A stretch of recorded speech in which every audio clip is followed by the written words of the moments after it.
Very good morning, 8th class. How are you children? How are your studies going on? Making your notes regularly? So, we have finished in our last lesson the chapter of geography, that is water resources, and now we will start a new chapter from our civics part, that is the Indian Constitution, fundamental rights and duties and upliftment of the marginalized communities. हम Indian constitution ही discuss कर रहे हैं civics में. Starting में we have read about various salient features of the constitution, then secularism, importance of religion, how we practice secularism in our democracy, and now our fundamental rights and duties. In this chapter we will know about our fundamental rights and duties. Okay, so let's begin the chapter. In the last chapter we have read about the vision set forth in the Indian Constitution and its different ideals. First chapter जो हमने discuss किया था civics में, वहाँ हमने salient features, various features पढ़े थे of Indian constitution which it wants to achieve for the welfare of the future generations of India. और ये भी पढ़ा था इंडियन कॉन्स्टिट्यूशन के जो फीचर्स हैं वो इंडिया को क्या बनाना चाहते हैं एज अ डेमोक्रेटिक कंट्री.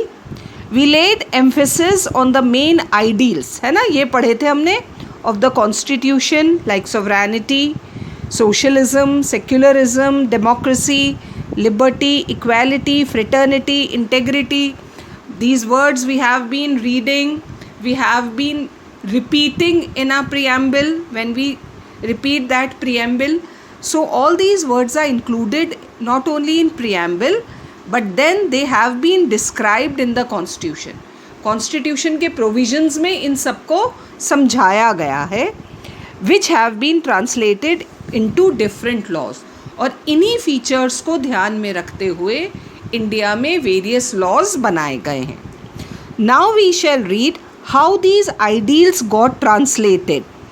ये सब बातें जो हमने ऊपर समझी, features, sovereignty, socialism, equality, liberty, ये सब प्रैक्टिकल फॉर्म में हमें कैसे मिले हैं?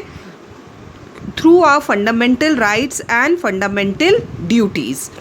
ये है इनका practical form. And the different laws which have enabled the marginalised communities. Now children, we need to understand the meaning of these marginalised communities. क्या है ये मार्जिनलाइज्ड? ये उन कम्युनिटीज़ के लिए वर्ड यूज़ हो रहा है जो सेंचुरीज से हमारे देश में जिन्हें बहुत नीचा समझा जाता था, जिन्हें मेन सोसाइटी का पार्ट नहीं माना जाता था, जिनके साथ डिस्क्रिमिनेशन किया जाता था, उन्हें मेन सोसाइटी का हिस्सा बनाने के लिए हमें फंडामेंटल राइट्स और ड्यूटीज़ दी गई हैं. और उनकी कंडीशन को हम यहाँ पर समझेंगे. देखो कौन कौन सी हैं ये communities, like the scheduled caste, scheduled tribes and backward classes to realise and avail their rights. तो ये फंडामेंटल राइट्स और ड्यूटीज़ एक तरह से एक कोशिश है इन मार्जिनलाइज्ड बैकवर्ड कम्युनिटीज़ को दूसरी कम्युनिटीज़ के बराबर लाने की. तो first we will start with our fundamental rights. बहुत इम्पॉर्टेंट होते हैं, है ना, अधिकार. हम कितना अधिकारों की बात करते हैं ना भाई, ये तो मेरा अधिकार है. तो यहाँ हम समझेंगे एज इंडियन सिटीज़न, क्योंकि हम सब भारत के नागरिक हैं, सिटीज़न हैं, इसलिए हमें क्या क्या राइट्स मिलते हैं, that we are going to understand now कि ये क्या हैं. Just because we are born in India we get these rights as Indian citizens. Rights which are considered essential, है ना, what is essential, important or fundamental, basic for the well-being of a person are called fundamental rights. वो rights जो हर human being के पास होने चाहिए, because we are born as human being, हमें good life lead कर सकें, वो rights कहलाते हैं fundamental rights. They play a great part in the all-round development of a person. एक पर्सन के डेवलपमेंट में, उसके आगे बढ़ने में ये राइट्स बहुत इम्पॉर्टेंट रोल प्ले करते हैं। Part 3 of the constitution of India, कौन सा पार्ट डेडिकेटेड है कॉन्स्टिट्यूशन का? Part 3 of the constitution of India exclusively deals with the fundamental rights. इस पार्ट 3 में टोटली हमें एक्सप्लेन किए गए हैं our fundamental rights. The Constitution has conferred the following 7 rights on the citizens of India. So according to our Constitution, these are the 7 rights that have been given by Constitution to the Indian citizen. और ये हर Indian citizen को equally मिले हैं। पढ़ते जाओ साथ साथ। कौन सा है? Right to equality, right to freedom, right against exploitation, right to freedom of religion, जो हमने लास्ट सेक्युलरिज्म में समझा था, cultural and educational rights, right to constitutional remedies and right to education. ये स्पेशली बच्चों के लिए है, आप लोगों के लिए है, right to education. So these are the various rights given by the Constitution to all the Indian citizens. Okay? These fundamental rights have an importance of their own. ये सारे rights अपने आप में बहुत important है। अब क्यों important है? देखो, they ensure all such freedoms to an individual will make his life happy and worth living. ये rights एक individual को, एक Indian citizen को वो सारी freedom, वो सारी आज़ादी देते हैं जो हमें अपनी लाइफ को हैप्पी बनाने के लिए चाहिए। हाँ, एक अच्छी लाइफ लीड करने के लिए जो जो आज़ादी हमें चाहिए वो सब ये राइट्स देते हैं। They provide equal status and opportunity to every citizen. India का हर सिटीज़न इक्वल है, हाँ, स्टेटस में इक्वल है और उसे बराबर की अपॉर्चुनिटी, बराबर के मौके मिलने चाहिए, वो कोई भी हो। हाँ, ज़रूरी नहीं है religion, caste, creed, male, female, हाँ, किसी और एरिया का, बस इंडियन सिटीज़न होना चाहिए and they get all opportunities.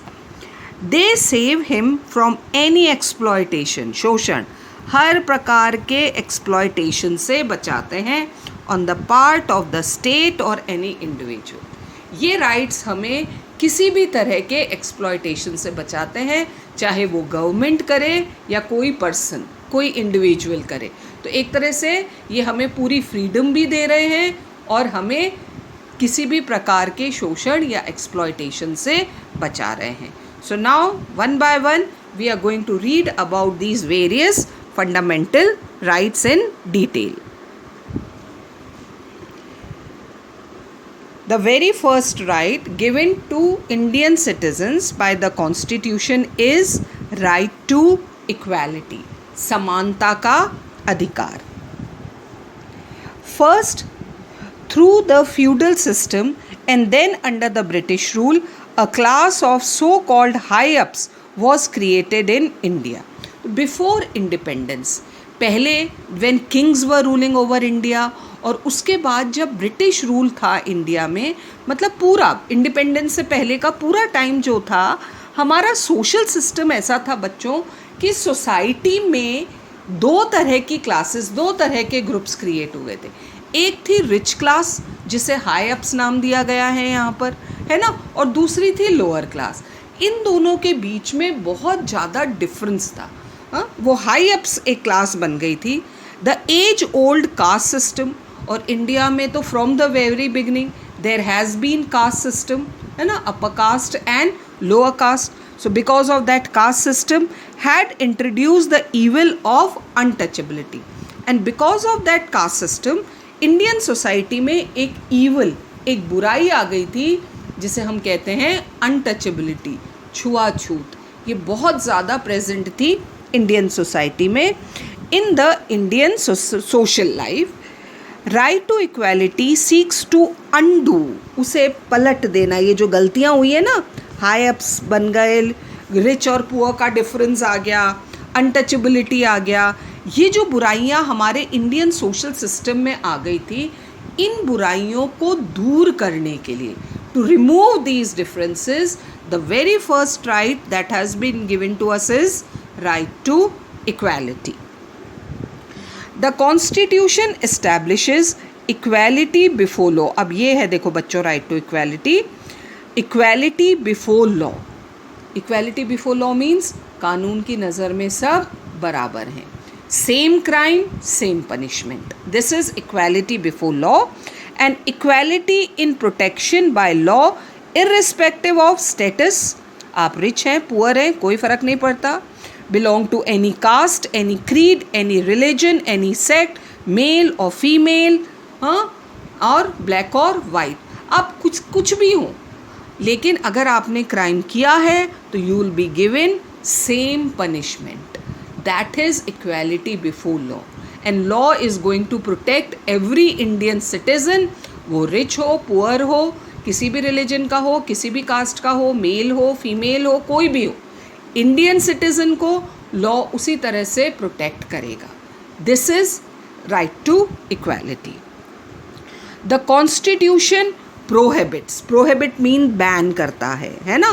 क्या बैन करता है? Any sort of discrimination among the citizens. किसी भी तरह का भेदभाव नहीं होगा. Any sort of discrimination among the citizens of the republic on any ground. India is a republic, तो यहाँ किसी के बीच में भी किसी भी तरह का कोई भेदभाव हमारा कॉन्स्टिट्यूशन अलाउ नहीं करता है. This provision however does not prevent any state और central government from making provision for the upliftment of the economically, socially and educationally backward section of the society. देखो समझो इस चीज़ को. एक तरफ तो हमारा कॉन्स्टिट्यूशन कह रहा है, जैसा कि कॉन्स्टिट्यूशन कहता है कि इंडियन सिटीजन्स के बीच में किसी भी तरह का कोई भेदभाव नहीं किया जाएगा, है ना. वो छुआछूत ख़त्म कर दी, सारा भेदभाव ख़त्म कर दिया. लेकिन कॉन्स्टिट्यूशन ये भी कहता है कि स्टेट को या गवर्नमेंट को पूरा अधिकार है ऐसे लॉज बनाने का जो अभी तक पिछड़े हुए रहे हैं, बैकवर्ड, अनटचेबिलिटी की वजह से, जिन्हें हमने क्या नाम दिया बच्चों? Marginalised communities. उन कम्युनिटीज़ के साथ जो अभी सेंचुरीज से भेदभाव होता आ रहा है, उसे ख़त्म करना भी स्टेट की रिस्पॉन्सिबिलिटी है. तो स्टेट या गवर्नमेंट ऐसे लॉज बना सकता है जो उनके फेवर में हो, है ना. ये राइट टू इक्वालिटी के खिलाफ नहीं है बच्चों.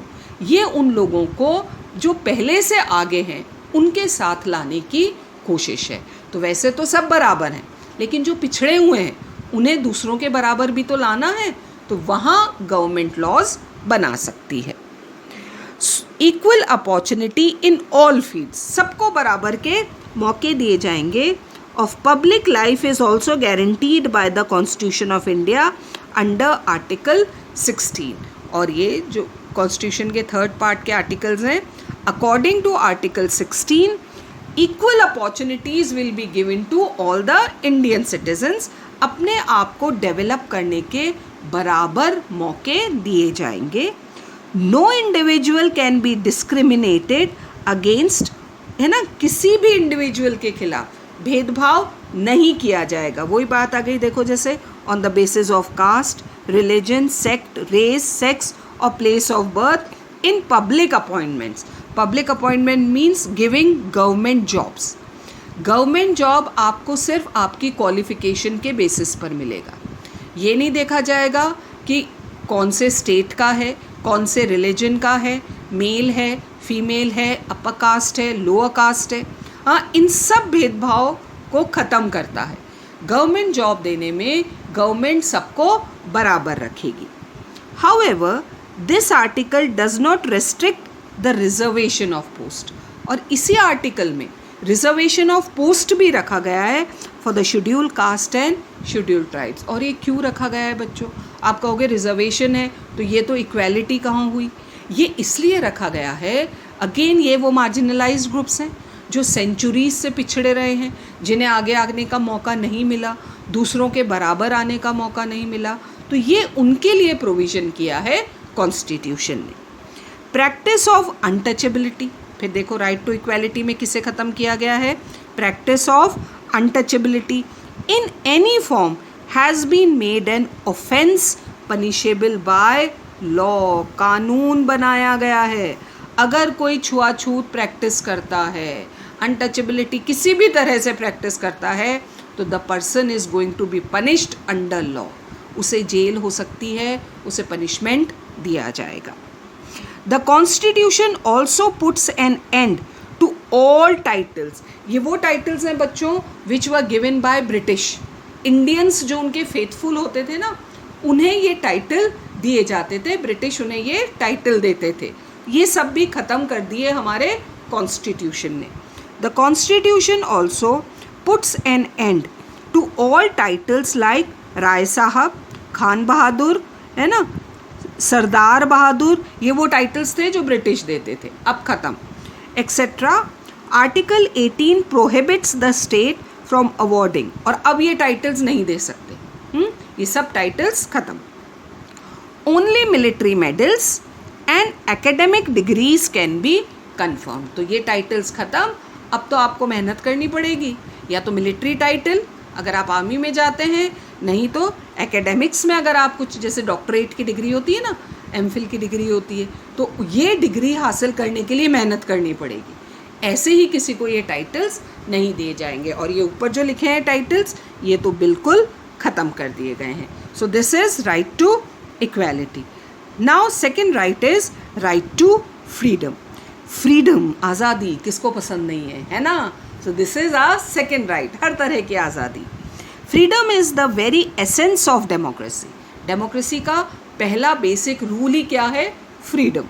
That is why our constitution has guaranteed various kinds of individual and collective freedoms to the citizens of India. तो हमारे कॉन्स्टिट्यूशन ने इंडियन सिटीजन्स को बहुत सारी फ्रीडम्स दी हैं। All citizens shall have the right. अब देखो, these are those various freedoms that has been given to Indian citizen by the constitution. Let's see. सबसे पहले freedom of speech and expression. इस freedom का तो हम बहुत फ़ायदा उठाते हैं भाई, है ना? कुछ भी बोलने का अधिकार, चाहे तो कुछ भी बोल सकते हैं, that is freedom of speech and expression. Second, to assemble. Assemble means to collect peacefully and without arms, है ना? बड़ी बड़ी मीटिंग्स होती हैं, पार्टीज़ होती हैं, ये फ्रीडम भी हमें दी गई है कि हम कलेक्ट हो सकते हैं विदाउट आर्म्स। लेकिन वो कलेक्ट कैसे होना चाहिए? That should be without arms. To form association और यूनियन, अपने ग्रुप्स बना सकते हैं, पार्टीज़ बना सकते हैं, यूनियंस बना सकते हैं। To move freely throughout the territory of India, within the territory of India, जो हमारी 4 बाउंड्रीज हैं, from Kashmir to Kanyakumari and from Gujarat to Assam, Arunachal Pradesh, ये जो हमारी टेरिटरी है, हमें कहीं आने जाने से कोई रोक नहीं सकता। यहाँ हम बस, आपको ट्रेन या बस का टिकट लेना पड़ेगा, हाँ, नहीं तो अपनी गाड़ी से घूमो। You have full freedom to go within the country. To reside and settle in any part of the country of India, India के किसी भी हिस्से में काम करने का और रहने का अधिकार हमें दिया गया है। We can settle there. To practice any profession, कोई भी प्रोफेशन, लीगली हम कोई भी ऑक्यूपेशन अडॉप्ट कर सकते हैं। और to carry on any occupation, trade और बिजनेस, इंडिया के किसी भी हिस्से में रहने का और कोई भी प्रोफेशन अडॉप्ट करने का हमें पूरा अधिकार दिया गया है। तो these are those 6 freedoms which have been given to us by the Indian constitution. But these freedoms are not without restraint. ऐसा नहीं है बच्चों कि ये फ्रीडम्स हमें अनलिमिटेड हैं, इन पर भी कुछ रेस्ट्रेंट या कुछ पाबंदियाँ लगाई गई हैं।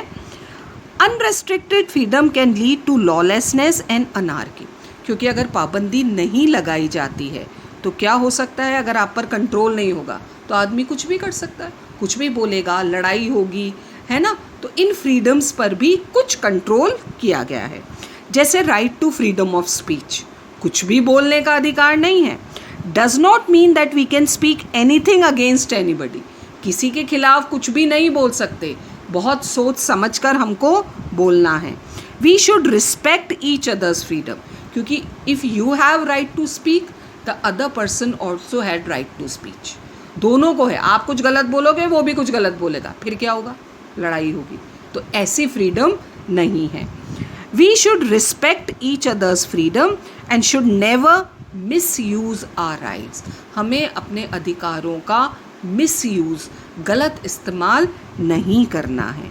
Similarly the right to form an association और यूनियन, है ना, ये राइट हमें दिया गया है टू फॉर्म एन एसोसिएशन और यूनियन, हम अपना ग्रुप बना सकते हैं, does not mean that one should form any such union और association.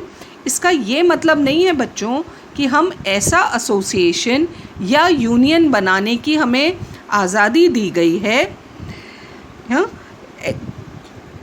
Which may pose danger to the safety of the country. हमारा एसोसिएशन या हमारा यूनियन हमारी कंट्री के लिए डेंजर नहीं होना चाहिए।